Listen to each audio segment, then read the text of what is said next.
In Bussum woonde de familie Veffer aan de Stationsweg en hadden daar een bloemenwinkel. Het waren vader, moeder en 6 kinderen die daar woonden. In 1942 besloten ze dat het niet meer veilig was om thuis te wonen. En het meisje van de familie, Shelley, was goed bevriend met Annie Makinje. Annie Makinje woonde aan de Vaartweg, nummer 26. En bij haar konden ze in huis, in 1 kamer, met de hele familie. Mijn oma en opa woonden in Bussum, op de Vaartweg, met 3 kinderen.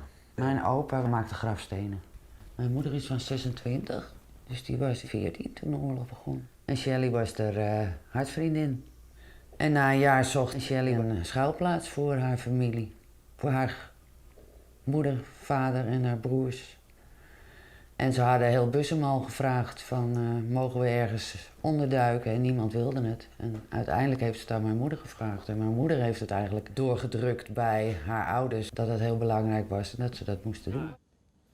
Op deze plek waar nu deze huizen worden gebouwd heeft de familie Veffer ondergedoken gezeten. En ze werden geholpen door alle buren die hier vanaf wisten dat ze daar zaten. Vooral werd er veel hulp geboden door Leni van Wering van het Naardens lokale verzet. Haar bijnaam was tante Fifi, vanwege haar elegante Franse uitstraling. Na de oorlog ontmoette Shelley Veffer, inmiddels was ze bijna 20, in Bussum bij de bevrijdingsfeesten de Canadese soldaat Martin Stern. Ze zijn verliefd geworden en op 4 april 1946 zijn ze getrouwd in de synagoge van Bussum en in het gemeentehuis van Bussum. De Canadese soldaat vertrok terug naar Canada met zijn vrouw en even later is ook de hele familie hun achterna gereisd. En tot de dag van vandaag wonen ze in Toronto in Canada.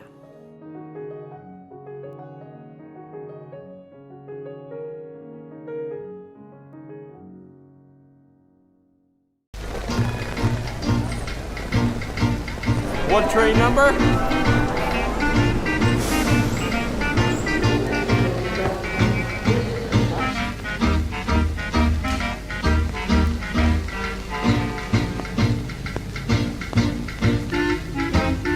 I recognize it from our pictures.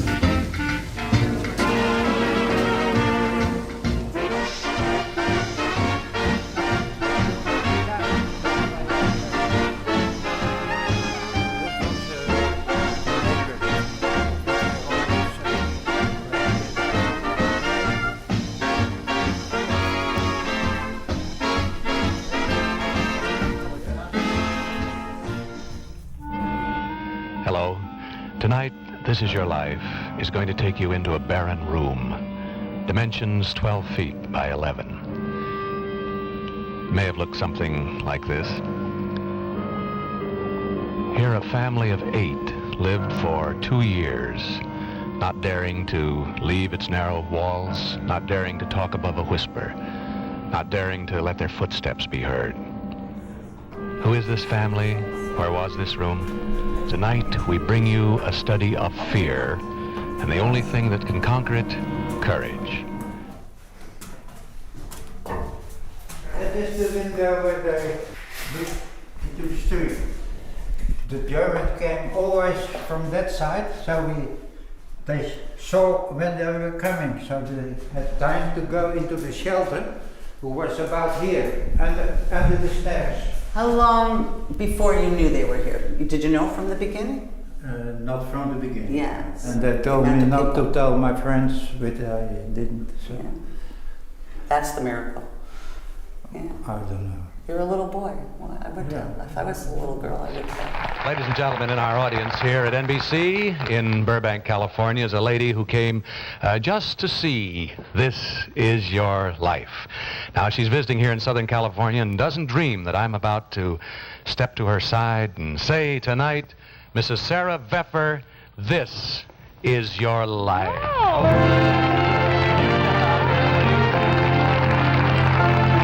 Smartest Ellen, I wonder if you'll let Mrs. Veffer by. No. How do you do? What a pleasure to see you, and what an honor. Our surprise tonight has been sudden and swift, Mrs. Veffer, in keeping with the drama of your life. Where's your home now, Mrs. Veffer? My home is in Toronto, Canada. Yes. Were you and your husband here, Mr. Jonas Veffer? Mr. Veffer, good evening, sir. Now are happily the owners of the Dutch flower shop there in Toronto. But happiness is not always or easily Earned, Mrs. Veffer, you and your family paid dearly for it. 1,000 days and nights of fear, over 700 of them in one small room. Now, a curtain has hidden the room from our audience and from you. Up to now, there's our reproduction of it back there. Will you come with me now and relive the 2 years you and your family spent in that room?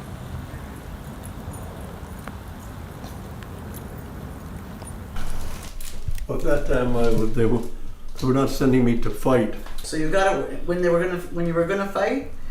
I had to do what they said. They even got me to get married. When you married Mom in Bussum, when you married Shelley in Bussum, right?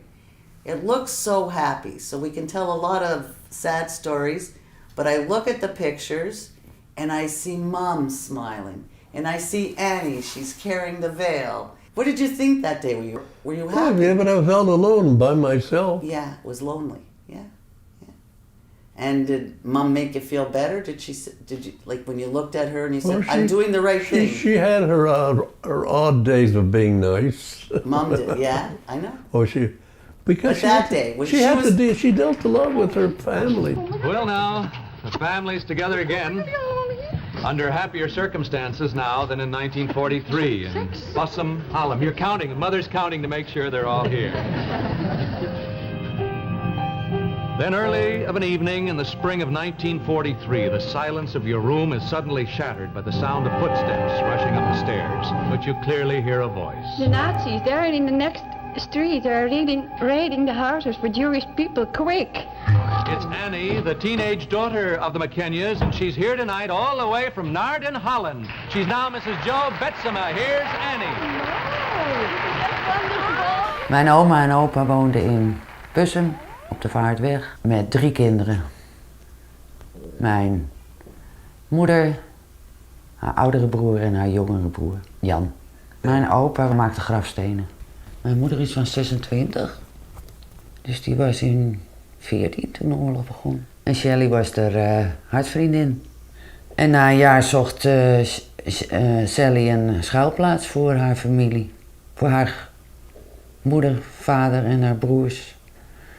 En ze hadden heel Bussum al gevraagd van mogen we ergens onderduiken en niemand wilde het. En uiteindelijk heeft ze het aan mijn moeder gevraagd. En mijn moeder heeft het eigenlijk doorgedrukt bij haar ouders van dat het heel belangrijk was en dat ze dat moesten doen. After 14 years. Yes, or more. What happened when you sounded the warning, Annie? Well, Mr. Veffer said scramble, and they all picked up their belongings and they went into the little hiding place, and Mrs. Veffer and I checked the room, and then she followed the others and I closed the door.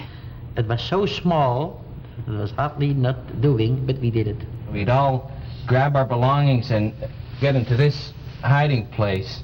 How we all ever got in there, I'll never know, but they did save our life, though, on 2 occasions. You hear? Yeah, maybe it's hollow. It's hollow. Yeah. Yes. So maybe the space is still there. Now we go. They covered it up here. To the other room, where I can show you the shelter.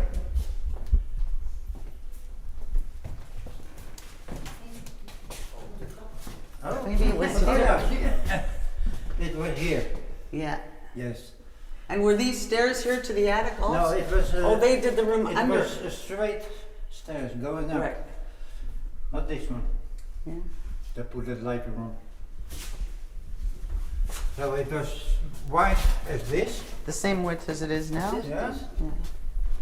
So when they were in, they piled on top of each other, not next to each They other? could close it. Yeah. Started here, stairs, going straight up. Yeah, like a ladder. Yeah. My mother got married here. Yes. And my mother was the bridesmaid. Your mother was a beautiful bridesmaid at his wedding.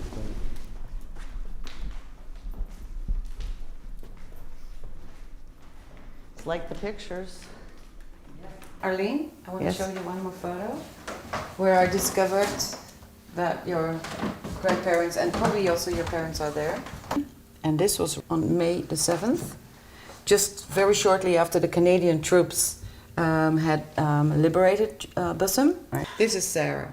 Well, maybe she is, maybe, because I would say it's her. No. But if you're saying it's her, then she's very Thin. emaciated. And they were emaciated. They came back from that house, like after half a year not having almost anything to eat.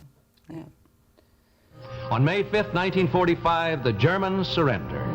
Still afraid, you let 3 days go by before you and your family dare to venture out openly into the daylight for the first time in 1,000 days, for the first time unafraid. We've seen how valiantly you and your family faced the great dangers that beset you, but it took enormous courage for the McKenyas, too. Mrs. Veffer, you've shown us how fear can be conquered when a family faces it together. Good night, and God bless you.